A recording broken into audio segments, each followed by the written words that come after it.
Apparently 5 days and 20 hours ago I started The Witcher 3, and I feel like I'm just past the halfway point. It's pretty hard to tell actually, for two reasons. One is that the narrative structure of these big massive sandbox games are usually a zigzaggy wobbly mess of moving goalposts and shifting priorities. By the time most of these stories reach the midpoint, it's hard to tell what your main character is really supposed to be doing anymore. Reason two is that the in-game playtime counter is a buggy, broken mess. 5 days and 20 hours is 140 hours total, and there's no way that can be right. But maybe, by the time I fully exhaust this game and do everything I want to do, that might be a more realistic figure. Because The Witcher 3 was advertised to take about 200 hours to do everything, which presumably would include even the boring stuff. Grand Theft Auto 5 was said to be a big open-world experience that's 100 hours long. This hours race was even going on 5 years ago, when Fallout New Vegas was advertised to take hundreds of hours to explore. And more recently, a Bethesda producer dropped a quote that has reporters saying that Fallout 4 could take up to 400 hours to see everything. So I'm gracefully gliding through most of the side quests in The Witcher and generally enjoying myself doing it, but with so many games this size coming out, I have to wonder, is the incredible length of these things really a good thing? Who has time for all this? And how can something truly stay interesting after so long? Even before the apparent ice age that I must have started this game in, I went to GDC and saw a presentation claiming that the 3-act story structure doesn't usually work very well for video games. Richard Rouse and Tom Abernathy made the argument that a player's own motivations can differ too much from both that of the plot and the characters to effectively stick game stories on top of Hollywood story outlines. For a game's equivalent to Act 1, a long, drawn-out exposition sequence setting up the story may turn into an overly long, hackneyed tutorial level.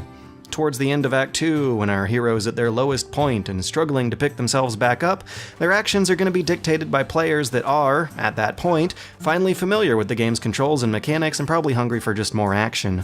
You might have noticed that I just used clips from short games there, linear games, cinematic games, games that'll take about a day or two, maybe a weekend. Because once any single-player, story-driven game has hundreds of hours of content, it no longer has the luxury of falling back on any classic story structure. Because, frankly, no other self-contained stories last as long as video games do. Hell, you can read War and Peace in about 32 hours. In the GDC talk, they suggested that serialized drama may be a better model to follow, citing The Walking Dead's episodes as an easy example, and The Last of Us's serialized seasons as a bit of a stretchier one. And then they said that for open-world games, narrative structure doesn't really work at all.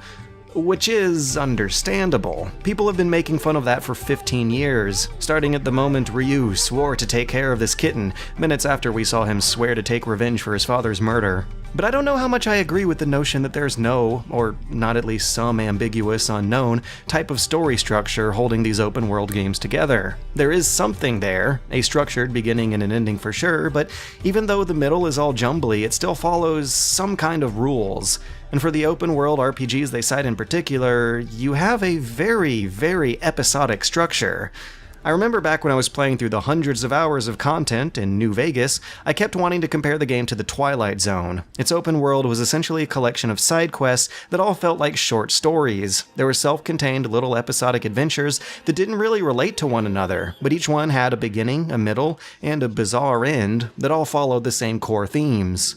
You can play them out of order and still get the message of the overall game, and each one will help you understand what's going on in the greater world containing them. Likewise, you can watch The Twilight Zone out of order and still understand the message of the overarching series, and also see what kind of picture they were painting of the world back then, which is a very convenient example for Fallout, actually.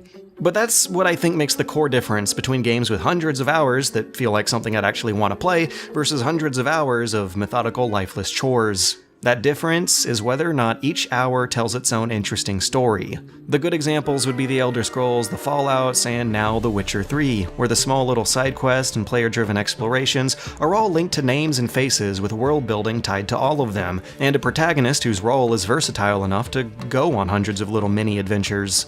This is where The Witcher got really lucky to be based off The Witcher. Our character is a master of solving minor problems. He can help out emperors or peasants, and doesn't really look out of place in either situation.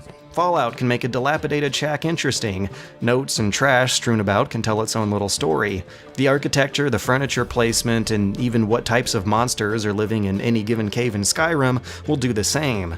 And The Witcher 3 goes all out by giving even the most minor of side quests entire minutes of cutscenes and dialogue that all thoroughly explain the hows and whys behind each challenge's very existence. In short, all of that optional content is a coherent part of a coherent world.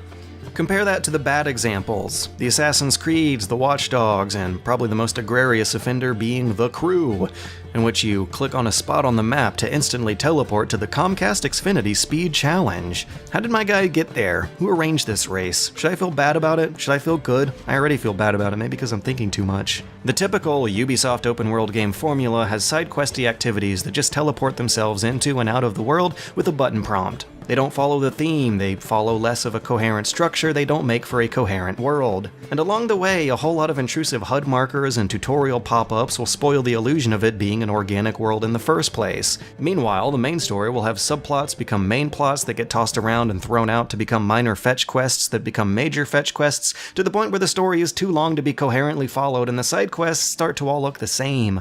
And more often than not, there isn't enough diversity and polish between all of those side activities to justify the scope of a massive open world game in the first place. Far Cry 4 had this problem where certain categories of side activities, the bomb defusal missions in particular, felt like they were just copy-pasted verbatim over and over again onto different parts of the map. And it's not like The Witcher doesn't suffer from that either. The little loot caches, the smuggler's treasures, and the guarded chests have yet to yield any good loot or XP rewards. They're just boxes on the checklist. It also has these ridiculous horse races that the engine, the AI, and the controls were clearly not built for.